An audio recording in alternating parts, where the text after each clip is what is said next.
and welcome to the long-awaited video of this channel, Podcast-No-Jutsu, Episode 2, Electric Bogaloo. Now, I'm sure you guys were awaiting this yesterday or the day before, but I must apologize as we sort of had trouble recording it, and I apologize for the noise in the background. It is absolutely pissing it down. Now, before we get into this amazing episode, which is every episode could be amazing, a word from our sponsors. Who, me?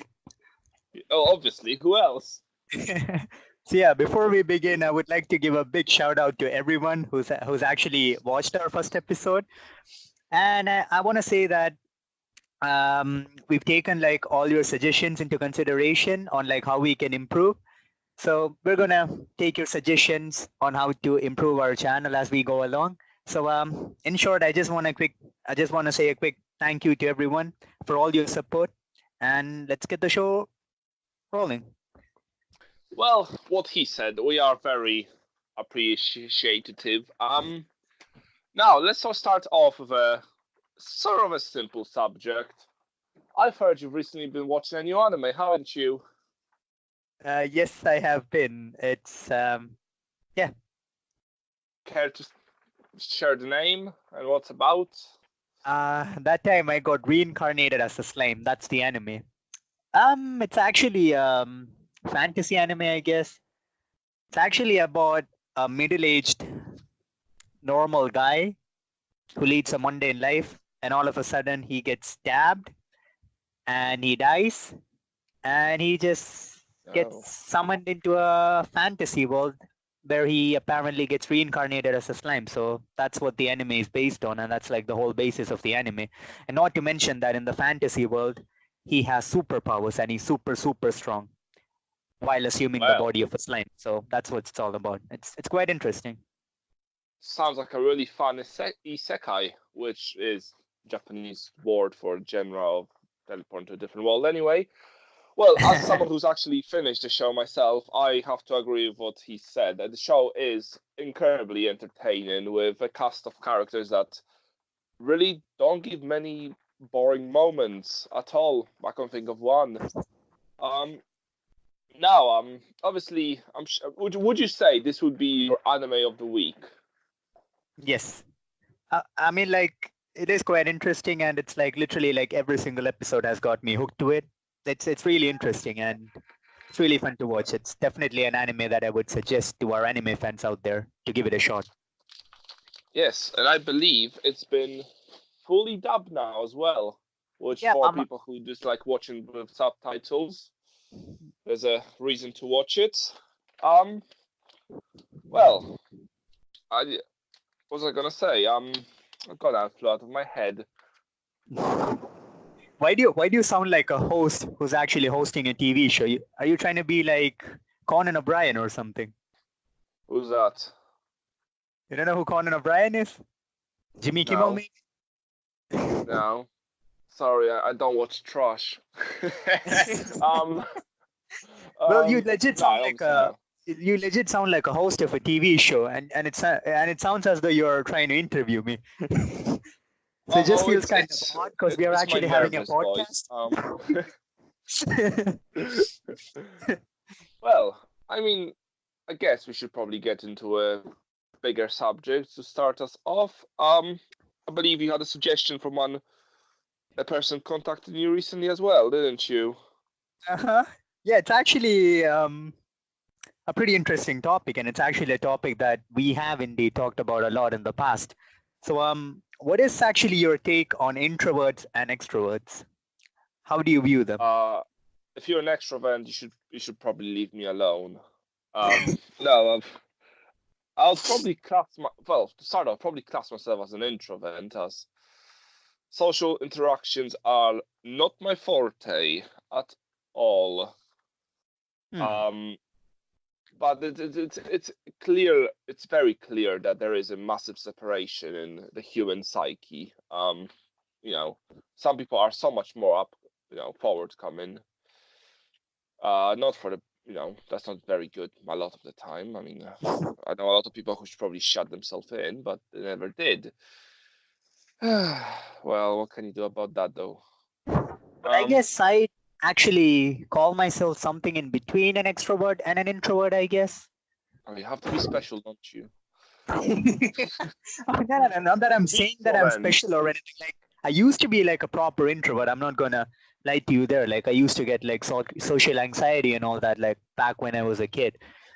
Like, if I'm with family or people that I know, like obviously I'm comfortable there. Like, if I'm in a completely alien setting, then I would like start freaking out. Like, I would literally won't know like what to do in that kind of a setting. So I guess like as time passed and as I grew up, I guess I've learned how to blend in more, I guess. So yeah, that's why I said I would actually see myself as someone in between an introvert and an extrovert, I guess. Well, I will have to say, I mean, I don't think I have too much trouble fitting in. It's just the fact that I hate it. Obviously, yeah. I mean, like even me. The thing is that like in an alien. Go on. No, you go on. Yeah, you go on. No, you go. I'm being a gentleman here. Come on. Fuck off! I'm being a gentleman. Go. Okay, Mr. Gentleman. So yeah, as I said, Like, dude, okay. Come on! You just literally told me. I'm sorry. Go on. No, go. Anyways, yeah, as I was saying, like, I don't like blend in per se, if you know what I mean. It's just that I don't have like trouble interacting with people now, I guess. But I don't actually try blending in, if you know what I mean, right? I'm not gonna like pretend to be something that I'm not just to accommodate people or to make myself look as a joker so that other people will like me, even though like my character is a bit childish and I do act like a joker from time to time, but that is who I am. Why so serious then? Do I sound serious to you now? I'm sorry, that was coming the moment you said it. Even though I'm not a big DC fan. But yes, I mean, the problem is with people classify themselves introvert and extroverts is it's not as black and white, is it? I mean, as you said yourself, you're a metrovent, middle. That's the best I can come up with. I'd say I've actually seen an Instagram post on it. I believe the correct term is an ambivert. Oh God! I believe that's what you call someone who comes in between an introvert and an extrovert, I guess. I prefer my one, honestly. Okay, all right, fair enough. It's not I'm dismissing what you said, but I am dismissing what you just said. Okay. More importantly, yes. See, it's funny because when usually we have this sort of conversation, it just fucking goes on for hours, and it gets really annoying at some point. Because obviously we have this. He's doing that again. Yeah, go on. Fine, I will go this time. What I'm gonna say is basically it's funny how talking. Okay. There's not more than like 5 people probably watching this. You know what I mean? I can probably name half of them, but that's nothing. It's still the idea that someone's listening in. It sort of makes it. I think this fits in well with the subject of introvert and extrovert, considering it causes an sort of an anxiety, which it's weird because. For example, when I get anxious, I either don't say anything or I can't fucking shut up, which usually makes me more anxious because I'm probably just saying stupid shit just to keep talking, so I don't stop talking. Because once I stop talking, I'll probably won't start talking again. Oh, yes. So what was your view on it? I mean, would you say big problem? One thing that I can totally relate with you is the fact that, like, as I told you before, like, back when I was a kid, like, I was like a proper introvert and I would have like these massive anxiety attacks, like when I'm in a completely alien surrounding. It's like literally like what you just said. I just like literally just completely shut off. I don't even say a word. I just like sit there and just observe people. That's just basically what I do, because I literally don't even know like what I have to be doing. But then like You must have been one creepy kid then. what? You must have been one creepy kid just sitting there watching everyone. Well, I mean, I'm not gonna lie to you. Like as a kid, I was pretty creepy. I'm not gonna lie about that. I guess it had to do with the fact that I've been bullied as a kid, so uh, like interacting with other That's the whole kids, kind or of like forms, isn't it?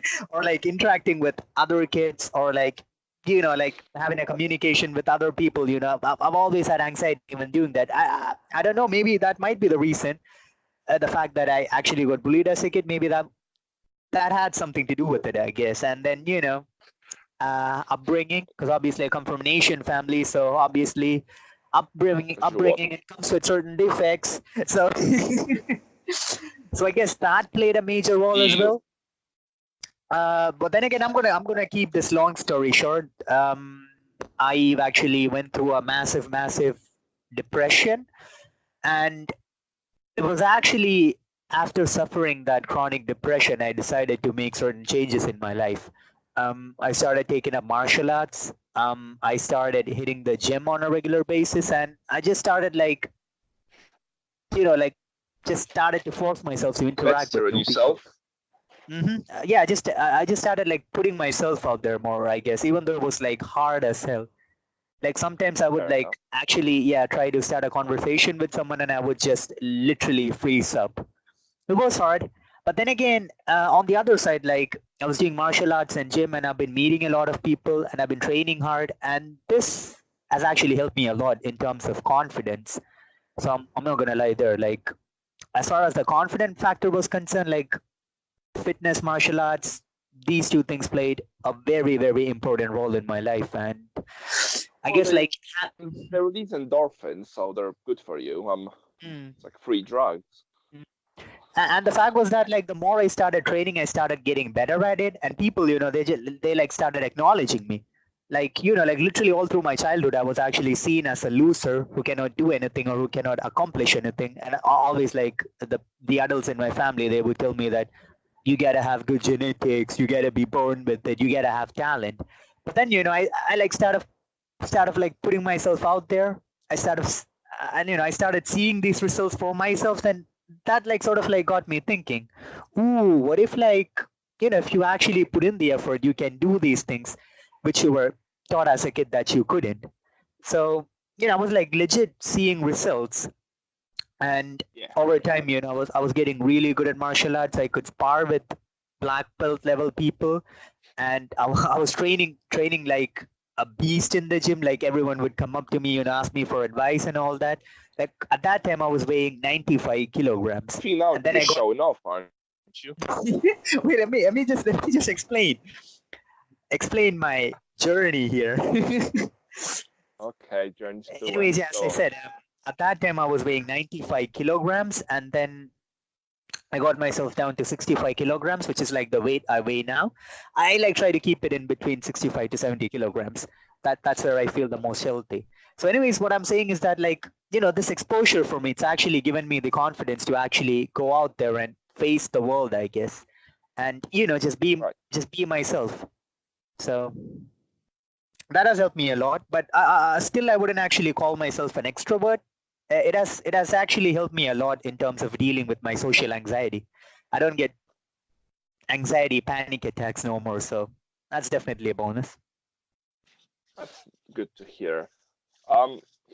So obviously, well, since I knew most of this already, but it does sound like a fucking journey when you like spill it all out in one go.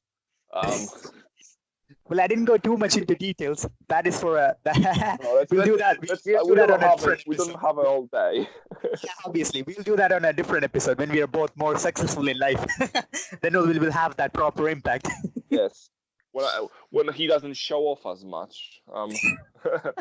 Oh, look at me! I lost 90 kilos now. Yeah, I'm a beast. Larry has nothing to do with his name. Anyway, you've touched on a very interesting subject, though. Being bullying. I obviously have been on the side of being bullied. It's quite interesting because it just shows how what was the word when animals gather into groups, how tribal I believe humans there is actually another are. word even. Let's go with tribal because they are Okay, fucking all right. savages. Well, it's usually it's oh, well, not just, it's always, if you're in school, there's always going to be that one group which likes to bullies the kids. There's always be one group which gets bullied. There's no, there's very rarely like a mixture until you get to like older class. Fucking, when I went to fucking college and things fucking changed instantly. There was nothing. It's all different. It was like, what the fuck. But yes, it seems very tribal. Like you have people gather in their own groups and stay in them, no matter what. Very rarely do people like go from one group to another. I guess it has to do with the fact that, like, if you notice this thing with bullying is that there's always like a common factor to it. It's like they always pick on the odd one out, the one that is different. Not always. Not always. Sometimes it's the one that's just a bit better than you. True. I mean, oh god, there's a bit of a story. I don't know if I should be telling it. But in my school, there were these two guys. They were both very much below average height. And anyway, people used to make them fight each other. It was a very common occurrence for people to literally surround them two and have basically force them to fight each other, which wasn't very hard to do because they actually didn't like each other. It was weird because pretty much all the people in my year knew about that happening, but it's never dealt with. We had our own fighting ring, So you're basically saying that other people, they manipulated these two into fighting because they actually hated each other? Well, they didn't. It's not that. It's they originally didn't really have anything against one another, but I mean, if you're forced to fight someone constantly, it wasn't even, it wasn't fighting really. We're talking year bloody 8. It was kids pushing themselves about, But back in the day, it was like, oh my god, there's a group of people fighting, yeah. And it's never really spectacular because once again, it was literally just them pushing about each other. But everyone else found it so interesting. I actually found it interesting that they found it interesting. Yeah, I mean, like, I guess, like, since we actually live in a civilized society, I guess the most acceptable action you could actually take in a situation like this is to actually break up the fight and ensure that something like this doesn't happen again, right? But instead, from what you were saying, it seems as though like everyone was encouraging this to happen. But then again, this is what happens everywhere, ain't it? Encouraging. It's it's the saying, when good men do nothing. It's just because there was a group that wanted it happening. There were no teachers about. When the teacher got near, everyone dispersed. And there was a group of them that done it. It was basically pack mentality, Yeah, pack mentality. That's the word. Yeah. If you were on your own that didn't like something happening, you were not sure if anyone else was not enjoying it, and you had like 20 people standing in a ring, and let's say only 5 of them were actually enforcing the other to fight. You don't know that. As far as you're aware, there's 20 people watching and probably 20 people involved in this. You're not exactly going to try and sort out yourself. Okay, yes, you're going to get a teacher, but then they'll probably see you walking back with the teacher, so you'll be more you'll be probably at some point hit or I don't know what would I'm trying to think of a more constructive words, but basically you just smacked around the ear hole for calling the teacher. it was all fine because a lot of them weren't really like strong guys or girls. It usually was there was one or two that were strong, that were basically everyone else was following. Alpha male and shit sort of deal. I guess this is where like adults, they have to intervene. Like I'm just saying this from my perspective. Like I'm just saying my opinion on this subject. I guess this is where like adults, they need to intervene, and they need to tell the kids like what is right and what is wrong, and what you should do and what you should not do. Like I'm not saying that they should go completely berserk on the kids. They should actually sit down with them and like have like an honest conversation with them, from one adult to one kid. Just tell them that what they're doing is wrong, and just to make sure that they don't actually repeat this. And like if you think about this, like it's actually when you encourage like behavior like this in kids, that they actually grow up and become like total douchebags. Like, for example, like it's not. Mm. I was just gonna say, it's not even just like encouraging it. It's just, you go and tell a kid not to do something. Half the time they won't listen. When you're at that age, especially when you get to teenagers, when we get rebellious and stuff. I definitely didn't listen when I was younger, a lot of the time.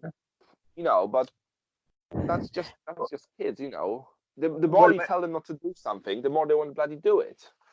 That is true. I guess that's what I'm saying. Like like before hitting that teenagers, like when they actually listen to, that's what I'm on about. Like when they're like 6, 7, 8 years old, like when they're toddlers, you can actually tell them these things, so that when they grow up, they grow up good, if you know what I mean, right? How much is gonna stick? You either have to have parents that are from a young age, enforcing these sort of rules, but then you don't know what happens at home. I was, doing not a lot, but at school, I smoked in the morning for a while, a lot of the things I've done at home, at school, I would never do at home. It's because it's like a different environment. It's like, it's what happens at school usually stays at school, unless you do something really bad and you get caught, But, a lot of the time you don't get caught. You say you go to the toilet, but you go sit on the sofas outside, the class for like half an hour, then you have a shit. Well, I mean, like I'm talking about extreme stuff. You know what I mean, right? Like bullying kids, beating up kids. When you're in. That's part of going from like non-extreme is a tiny step. It's like a throwing a snowball down a hill. It gets bigger. Okay. They tell them, they teach them not to bully, but let's say they see someone doing it and they realize, oh, I'm into bullying. That's it. I mean, like the point that I'm trying to say is that I'm gonna sound a bit crazy and a bit idealistic here. So actually, what I'm trying to say is that so just hear me out. Yeah, this is actually just a theory that I have in my head. If let's say like every single parents out there, yeah, they actually discipline their kids and like tell them like what is wrong and what is right, and if they like bring them up nicely, like all the kids, like they will have like this similar thoughts in it. So like it's actually like when you're actually in a school environment, and when your kids, when they interact with other kids as well, they they'll be pretty much taught the same thing from their parents as well. So you can like pretty much avoid like how like half of the problems there, I guess, if that makes sense, because it's just this crazy theory that I have in my head. I don't know like how practical this is, but it is something that every single parents can do, right? Because most of the time, like kids, they try to emulate the adults, and most of the bad habits that they do indeed pick up, it's actually from their home. Let's just be honest here. Yes, or some sort of trauma or something that they've actually experienced as children. We've talked about some adults, and it's actually that trauma that they try to inflict on others. So if we can actually do something about that, I guess we can actually solve half of the problem, right? So yeah, I mean, I agree with what you're saying, but at the same time, that's a whole different subject of personality. You know, Mm. how your brain works is heavily determined. Well, at the end of the day, it's all fully determined, by your genetics.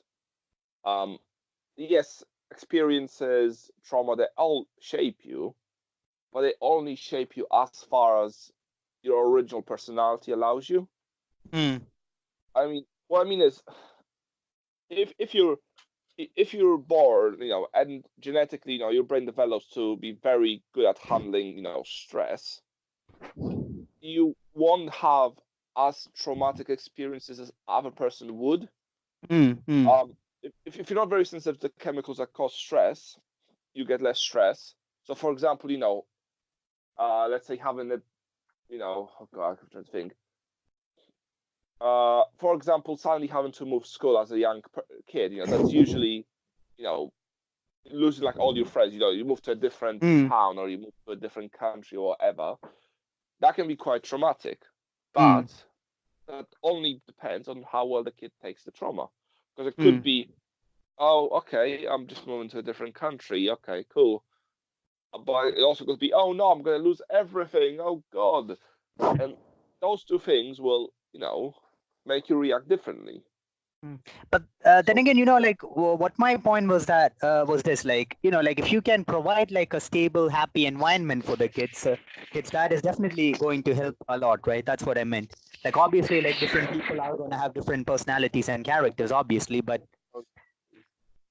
uh, then again, if you can provide them with a more stable, happy environment, I guess that okay. will. Sorry, I've missed that. Seems my connection's cut out. Yeah, right. So yeah, so what I was saying was this. So I get it. Like different kids are, kids are gonna grow up with different personalities. Obviously, like obviously how their brain forms and everything. Because obviously different kids are gonna have different personalities and characters or whatever. But what I'm trying to say is that like if the adults, if they can indeed provide the kids with like a stable, happy environment, it is gonna make sure that the kids, they grow up right. You know what I'm saying, right? Without much Well, problems. That's what I'm saying. Because obviously the world, it's not a perfect place. Like somewhere down the line, obviously they're gonna meet trouble, and God knows how they're gonna react to it. But for a while, I guess it can be controlled. I guess it's if they it's it's actually a have a whole. pretty good environment. I mean, you have to be clinical to achieve something like that. You can generally, affect how your kid will perceive things by Mm. teaching it, Mm. but you know, you, once again, it all depends on how well your brain take certain chemicals. Um, it's for example, your brain could not produce as much serotonin as a normal person's brain. That means you'll be more miserable a lot of the time. Or on the other hand, it might produce more serotonin. You're a happier person. Mm. It's all very limited. I mean, yes, you can provide a general guidance, Mm. but it's pretty much free fall from there onwards. Mm. You can only it's like if you're gonna bake a cake, right? Mm. You use the same ingredients, depending on what ingredients you choose, the baking time is gonna differ. Mm. Um, it's not a simple subject. Um, Mm. obviously, it's just a pain in the ass, really. There's so many studies into it. It's yeah. Well, he's like, how did we get from introvert to extroverts to child development? Well, we're talking about that, which got us on the bullying. Mm. That's a major thing for. Well, here's the thing: a lot of introverts are probably. I would. I don't want to say a statistic and be wrong, but I'm. I would guess 90% of introverts have experienced bullying of some sort. I believe that too. I believe that too. Like, like since I'm an introvert, obviously I'm attracted to other people who are like me. And they seem to have been following this trend as well. Like somewhere in their life, they have experienced some sort of trauma or bullying or both. Yeah, which it's Yeah, it's sadly. it's it's a connection. But on the other hand, I would not say that all extroverts, were bullies or never Mm-hmm. got bullied. I would dare to say there's much higher, um, divide in extroverts than in introverts because it's such a. If you're an extrovert, you know, it's easier for you mentally, so you probably have a more socially acceptable brain. Mm-hmm. Whereas, or it could be the fact that you've sort of pushed yourself into that mindset. That is an interesting point though, because I do know like a hell of a lot of people, who take a lot of shit, but they're actually pretty good at hiding it. Like even though like no matter how many amounts of shit that they receive, they actually smile it off, and they're back to their dynamic, charming personality, or like cheerful self, or like whatever you want to call it. It's actually like one common trait that you see among most extroverts. I don't know like how much it's gonna affect them like when they're having their alone time, but socially, they seem to take, they seem to take it well. Whereas with introverts, I mean, like most of them, they don't like taking crap from anyone. Yeah, so it's it's a whole other con because if you have like for example um either low self-esteem or low um what's the word oh fucking hell when you the ability to connect with other people emotionally shit Brain what's the dead? word for it? No oh, this is gonna piss me off now empaths no that sounds I think I know is it I don't Emotionally know detached? Emotional detachment? yeah let's go with that if you're emotionally detached if someone calls you a dick you'll be like okay and walk off but I'll if be you're a like, very fuck emotional you. person yeah, but if you're an emotional person you'll probably be like what the Hmm. fuck you call me and Yeah, it's just start a fight there, right? no, not necessarily that but it's Just. just that isn't it Mm, it's people are so different it's mm, stupid but at the same time we're all basically the same it's like It's I. every ever like anti-racism campaign in the school we're all the same but we're all special I'm like well, which one is it How if can you be everyone's same and special no special at the one same is time, right? Well, I guess it's that's the big reason why these racism campaigns are a big flop, I guess. I guess you just gotta accept the fact that you're all human beings rather than, pinpoint at a certain race or whatever. I mean we're all different Yeah, that's obviously. like Yeah. if you if you're from a hot country you're gonna have protection against heat that's Mm, over mm, generations your body will develop that mm. uh, but if you live in a cold country it's the opposite you'll probably end up storing more fat in your body to keep you warm like naturally it's I, yeah, that is true though. So let me just rephrase what I just previously said. I guess we have to accept the fact that we are indeed different. Like it's not rocket science. I mean, like if you just accept the fact that you are indeed different, you come from different culture or like whatever. I guess that's also like half of the issue. um Maybe I don't it, know. It's just the way I perceive it.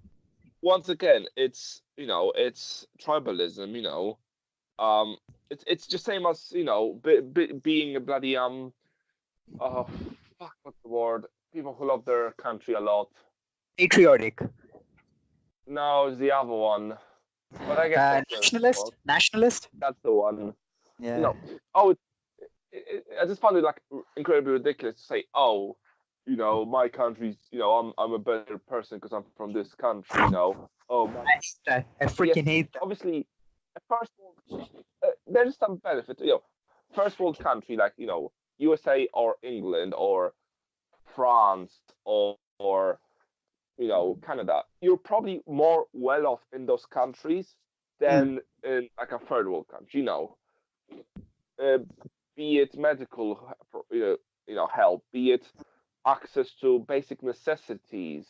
Yeah, you can say, okay, your country is better in those ways, right? It is But better, though, but still, I'm not a huge fan of it. no, you can say a country's better, but the moment you start discriminating against someone because they're from an inferior country, quotation marks, big quotation marks, that's when the problem starts, because you don't choose where you're born. I mean, what if Mr. Nationalist from America was born in Freaking Uganda? Afghanistan. Would he say the same things? Would he say, "Oh, Uganda's shit, America's the best," or would he be like, "No, Uganda's the best, everyone else is shit"? You know what I mean? It's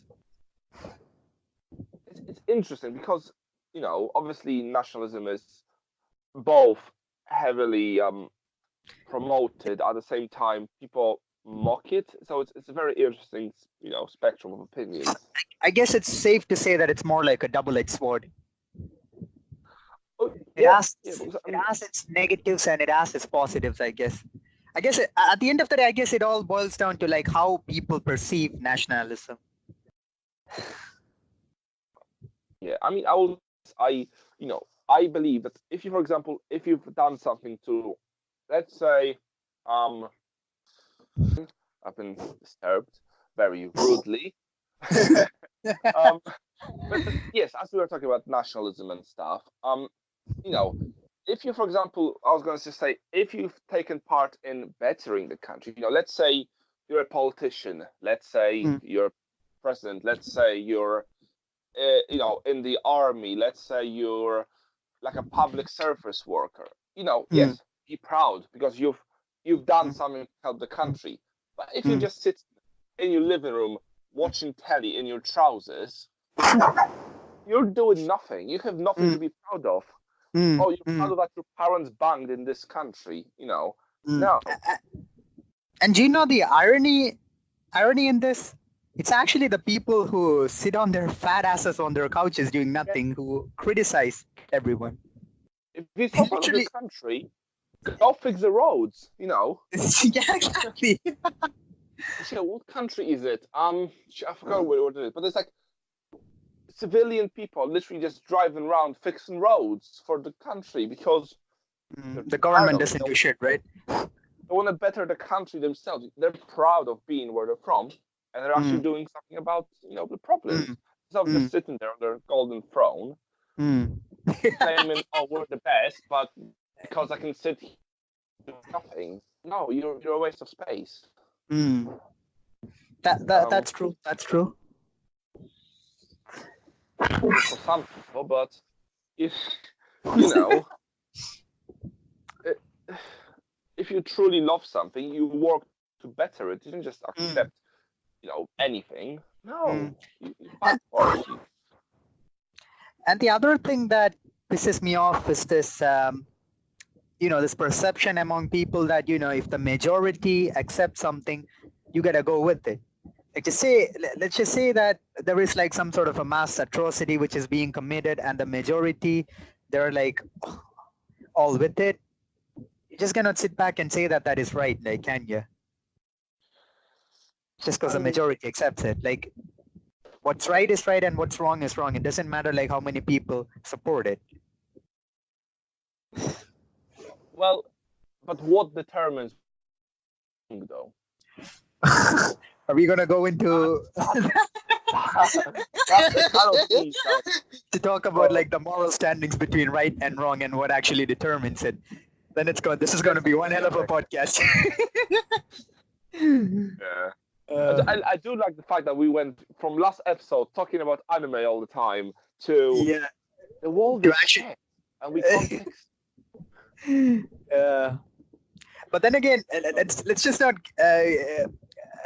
get into the history of like what is right and what is wrong. We already have like a standard which is set out for us, right? Like we all have like a moral obligation inside of us which differentiates on what is right and what is wrong, right?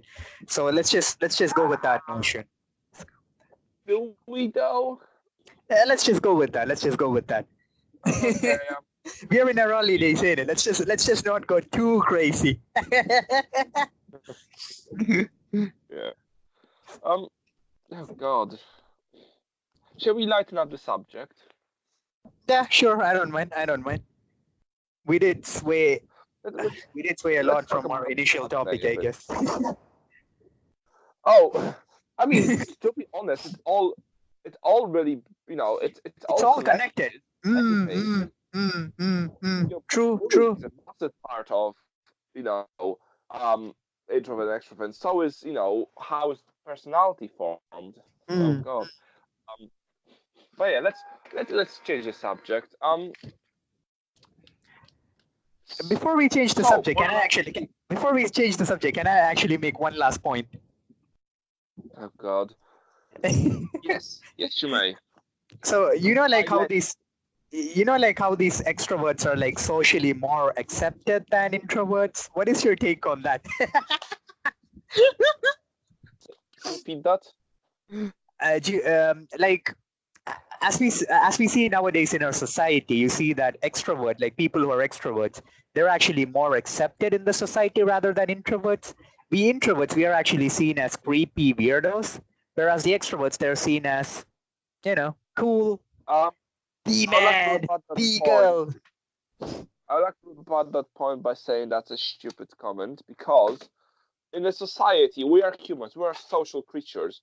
If someone isn't social, they're a reject. Mm. That's just it. That really isn't a point. It's like saying, oh, I can't think of a fucking thing. But then again, like at the end of the day, the introverts, they're not troubling anyone. They're like they're not There's, out there causing like any kind of distraction or anything there are to anyone or certain like harming anyone. factors you expect from people. Um, we as a society, as a species, we are very social. If someone is, for example, separated from people for a long amount of time, they Mm. usually start, exhibiting just, starts of like, schizophrenia or, they Mm. start losing. If you put someone on an island on their own, with no distractions, nothing to Mm. distract them from social interactions, Mm. they will most likely go crazy. Mm. As this is the Castaway movie where the Yeah, guy got Castaway. a Dude, boy. I was gonna say that. But then again, like in that movie, Tom Hanks, he does come up with a friend, right? What was his friend's name? Wilson.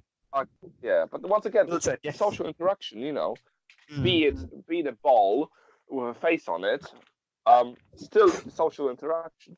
Even But then introverts, again, like, but they don't have social interactions, but they distract themselves.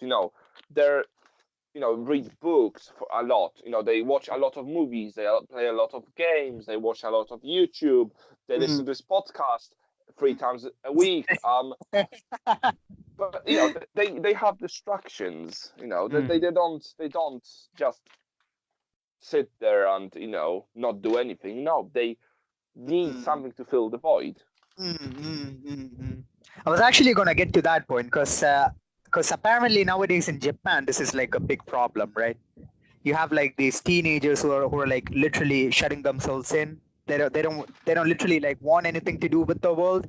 And apparently there is like a big story behind this. Most of them, they've either been bullied or they've experienced some sort of a trauma, and they've like literally had it with this life. They've had it with the reality. They just rather be on their own doing their stuff. You know what I mean, right? And it's actually a pretty big problem in Japan nowadays with the Yeah. new generation teenagers. But that's just But once again, they don't just sit in the room doing nothing. I'm sure they do something. I mean, like, yeah, obviously they're not Then sitting again, sitting idly. Obviously, like if as you we said, shut they're yourself like. in your room, you're probably crazy already. So. Mm. I mean, they come out to like have food and everything, but they don't like actually have like any other contact with the outside world. You know what I'm saying, right? If they do actually The have wild contact, it will be Japanese like, teenager it will be like over the on internet, KFC. like Sorry? in some chats or something like that. So I missed what you were saying because I was telling the story of a wild Japanese teenager eating KFC. Alright, so as I was saying, like even if they do have like any sort of interaction, it will be like with people over the internet, like in some chat rooms or like on some social medias or anything. They never have like this face-to-face interaction with anyone. Oh well, talking of that, hey, I don't know if it's a recent study, how recent it is, if it's even been a proper study yet, but obviously you've heard of VR. VR, virtual reality, yeah. Don't tell me you haven't, because I'll just laugh at you. Virtual reality. How come I'm a fan of SAO, so come on. Even though that's augmented reality, but yeah. I'm not that behind. You're the only fan. I'm from third world country. I'm not that behind. So. Well, technically, anyway, I'm not opening that kind of worms. What was I gonna say? A very popular game. Is it a game actually? It's a program. It's a social game. Basically, you put your VR headset on, choose your avatar, and you get to walk around this world talking to people. If you're far away from someone and you talk, they'll hear you quieter, so you have to like come closer to talk to people, stuff like that. You also get to play games and shit like that in it, like tennis and shit. I don't know. The Ugandan knuckle meme came from it. Know the way. Is it that one? You do know the way. You are the queen. Oh, I love that. That meme was amazing. He actually made a video in regards to that. Oh my days, bro. It was freaking hilarious. The Ugandan knuckles. He was supposed to come back this year as a meme, but never happened. Which made me very sad. Extremely colorful comment there, but I'm gonna contain myself from doing that since we are in our initial stages. Say it. If it's racist, it's all right for you. Let's not get there yet. So okay. It's controversial as of now. As I was saying, there's been a lot of talk. Like I said, I don't know if there's been a proper study or if there's been a study or multiple studies. I've only sort of heard it on the grapevine. It's apparently they're using VR social applications and games to help people who have trouble communicating by setting up virtual worlds where they can essentially just interact with people freely without the restrictions of they can hear what I'm saying, oh no sort of deal. Okay, so you're saying that it actually gives them an environment where they can be themselves without being under supervision of anyone, so that they don't get these anxiety attacks and freak out? They're obviously under supervision because they're with other people. But I mean, I get it. But it actually provides an environment where they get that feeling that basically they can be themselves freely and they can interact themselves freely, right? Yeah, it's very interesting because this is not the first time a game has been used to as a teaching tool. A big one, I think it was very big in Norway. Minecraft was another one. They used it as basically instead of art where you draw things to express yourself. They just gave kids a wall and told them build something, and that was it's interesting that considering back when I was younger, games they're only for kids, really, aren't they? They're boys toy, and nowadays everyone fucking plays games. Okay, yes, a lot of the people who play games are probably they were kids when the games came out. But there's a lot of older people playing games as well, because there's everything for anyone. It's Dude, and the other one positive thing about this VR gaming is the fact that they have this VR headset for these sports games as well, right? Let's just take for example boxing. You just put this VR headgear on, and you start throwing punches, and you just do it for 2-3 months or whatever, and it can actually have like real life implications as well, like where you improve your reflexes, where you improve your skills, you start building your muscles, because obviously you're moving as well. You know what I'm saying, right? While you're actually Yes, playing the game. it's not really that good yet for, yes, you can probably do it, but Yeah, obviously it's not really that good, but still, you fuck your toes up, let's put it this way. I mean, like it's obviously good for someone who hates going outside. You know what I'm saying, right? Like let's say like someone who's an introvert who hates going out, who hates socializing, or who like hates going to the gym or something. But he just puts a headgear on and starts like banging, boop boop boop, jab, cross, hook, and it's actually to develop some skills, ain't it?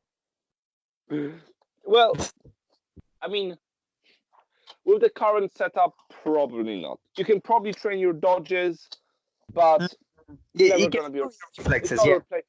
Not even obviously close. your brain is engaged as well, ain't it? Because obviously you're using your coordination and your movements, you're engaging your nervous system. So obviously you're conditioning your brain in a way, ain't it?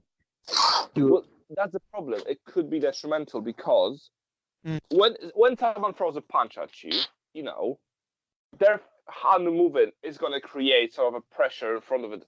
It's going to have weight behind it. It's going to be, oh shit, if I get hit, it's going to hurt. I mean, if you're someone who can like overcome that, yeah, it could be useful, but I wouldn't recommend it yet. But talking about that, they are constantly upgrading and developing more and more ways to use VR. For example, recently there's a new game coming out with its own with its own joystick that if you apply a little bit of pressure on one of the buttons, you have like 5 buttons, I believe, on your hands, so each finger. But if you press slightly, you only grip slightly. So you can basically hold the stick with one hand, make it, grip it with the other one lightly, so you can like thrust like with a spear and stuff. I believe I believe the game itself is going to be like a military sort of, basically shoot them up, but just high techy. Interesting. Yes, it's actually, by the sound, it is like the next step is literally just making a glove. You know what I mean?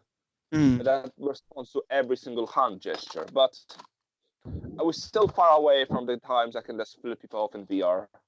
That'd be nice. That would be like the goal. It's like go onto different games and just be like, fuck you. I guess in pretty much 10, 20 years, we will get to that kind of technology, I guess. Don't be ridiculous. What, VR properly came out about 4 years ago? And look at the progress it's made already. It's made quite a rapid progress. So in 20, 30 years, imagine where virtual reality can be. Oh, it's going to be mental. I mean, it's original. I mean, for Origin, I think the first big one was Oculus Rift. Oh my god! Oculus Rift. Yeah, that was great. Oh, yeah. Shit. Then Facebook bought it. People were like, "Oh fuck," Facebook's got it now. Great.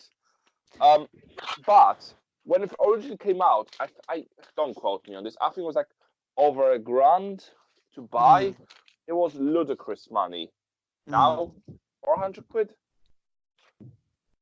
And let's say, the problem is for Oculus Rift, you need a computer that can run most of these games, which, on the website, the minimal price is something like 500, 600 quid.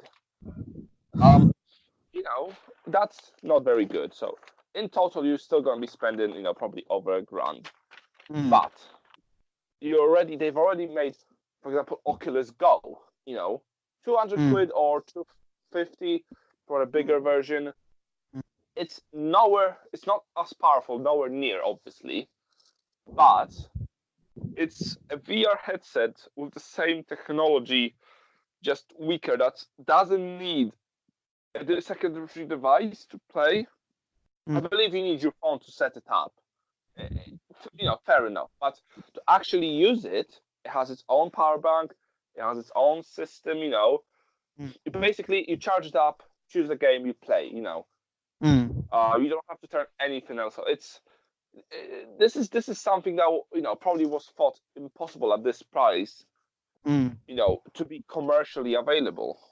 And now it is available. Yeah.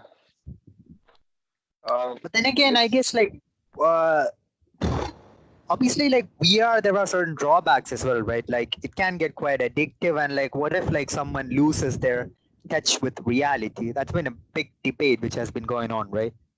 Well, no, it hasn't, because it's nowhere near that level. When we get to Nerve Gear and I can play Sao and actually not be a wanker, yes, I'll probably get lost in it.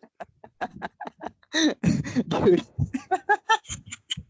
Okay, right. I'm not gonna make that comment here. It actually has to do with. It actually has to do with. I don't know if you've actually seen this episode of PewDiePie where he plays a certain game with VR on. Was that the one where the guy runs up to him? Hey, I'm your biggest fan, and someone shoots him.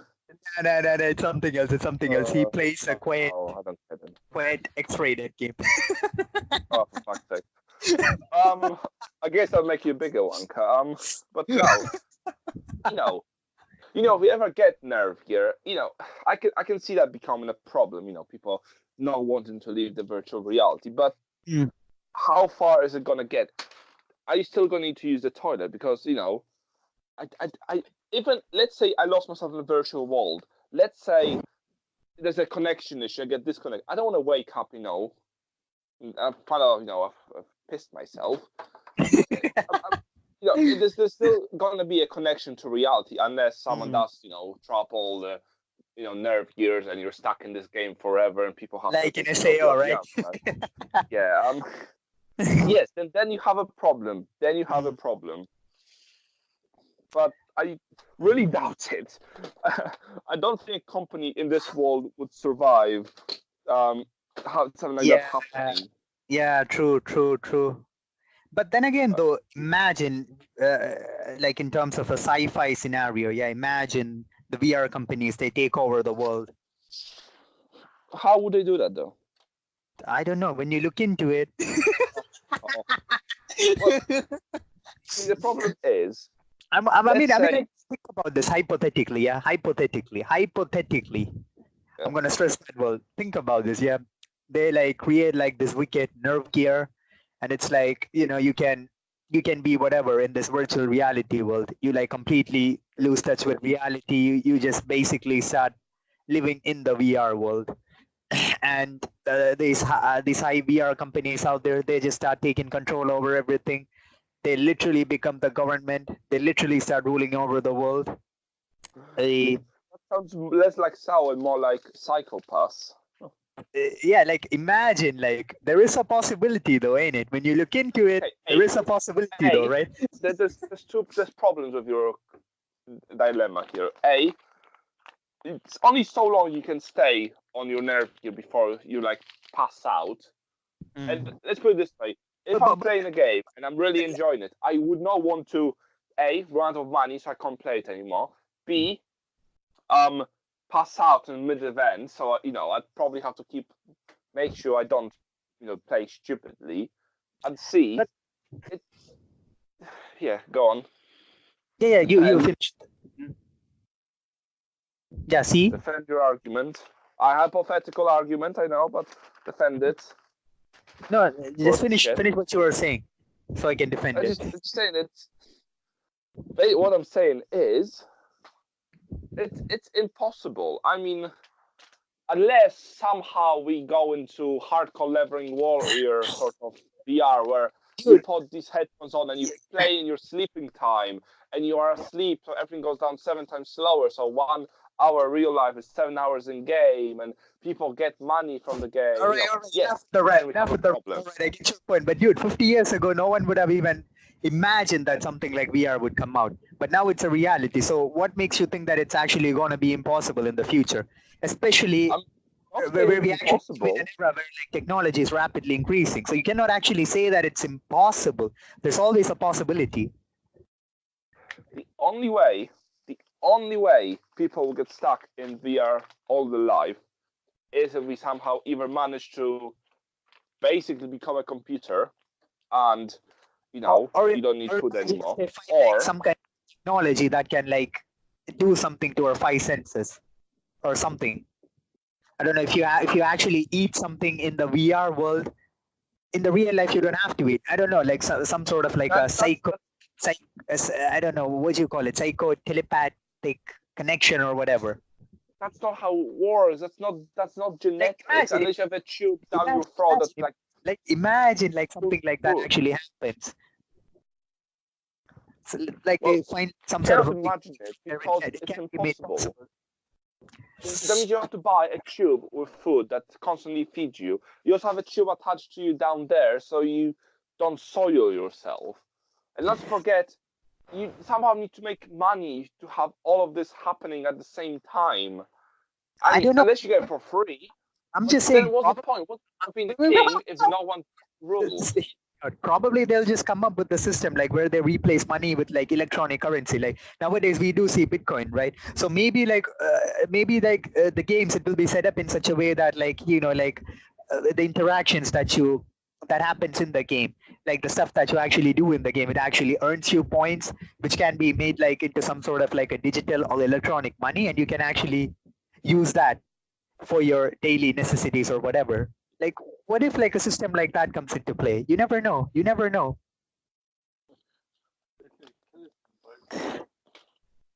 Yep.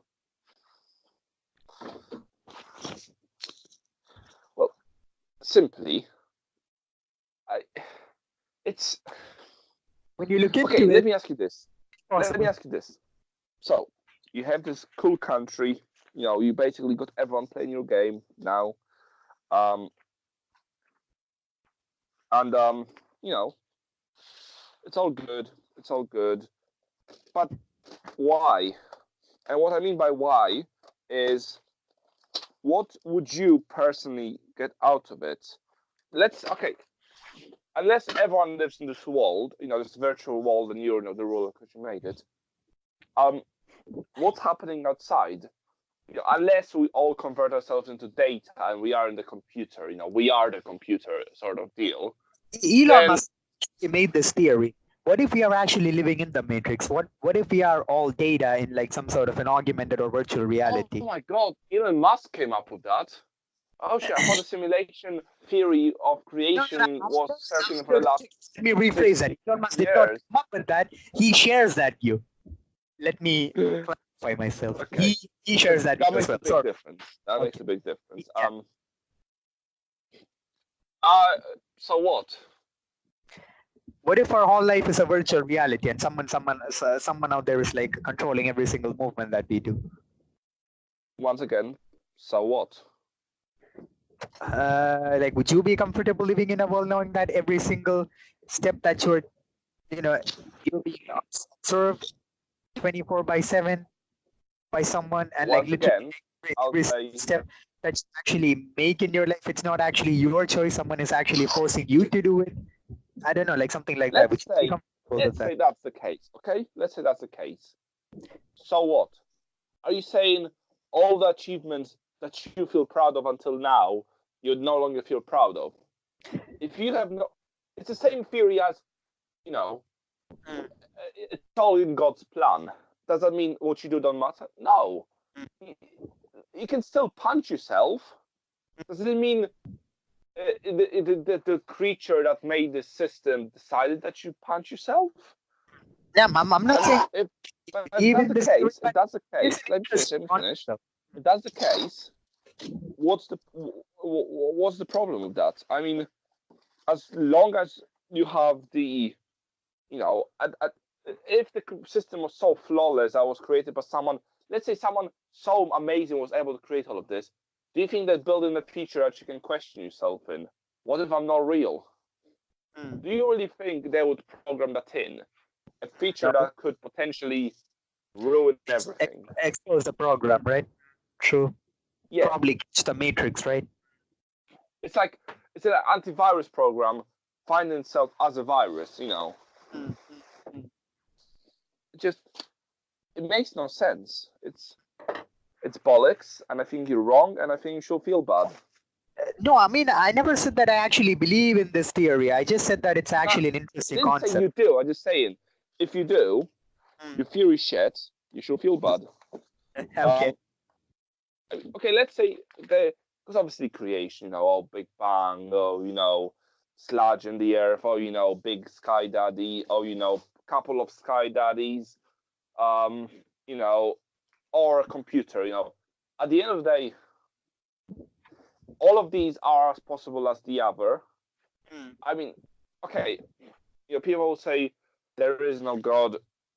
We were made Big Bang. Okay, but then science dictates ask further questions. What caused the Big Bang? What was before the Big Bang? Where did all of this come? If our current understanding of physics says matter cannot be created or destroyed, who created it? If our level of understanding is that simple, it's. I guess there are certain things out there that is beyond our level of understanding. Oh, definitely. That's not even a question. That's a fact. I mean, dark matter. What the fuck's that? Oh, it's a particle. Pretty recently they've been like doing hell of a lot of study on that dark matter thing as well. I've been seeing like these research posts and stuff like that online regarding dark matter. So I guess that they've been actually looking into it a lot. Oh, it's once again, it's something that's been going on for years now. But dark matter, it's very interesting because it's literally, imagine a particle of water, a drop of water. You got a drop of water in a spoon, right? Now you have a spoon of dark matter, but it's gone through the spoon, and it's just, it doesn't collide with anything. It just keeps going, just floats endlessly, seemingly unable to interact.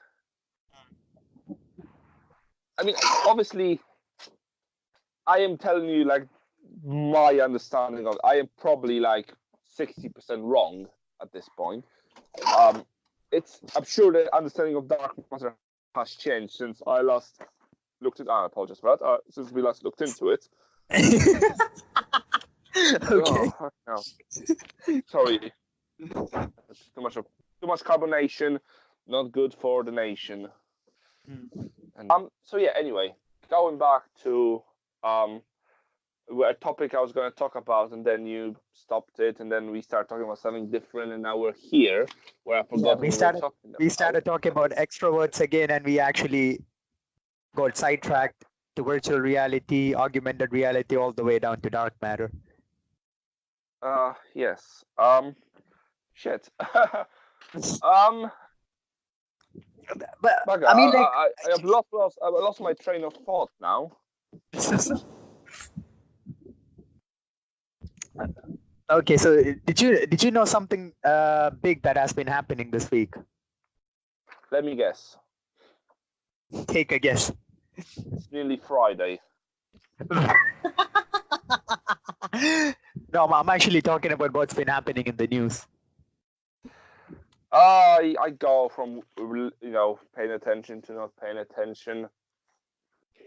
Well, it's actually something that caught my attention. Apparently, this rapper Nipsey Hussle, I don't know if that's actually his real name or if that's like a stage name or something. He actually got assassinated, and behind his killing, there's actually an interesting story behind his killing.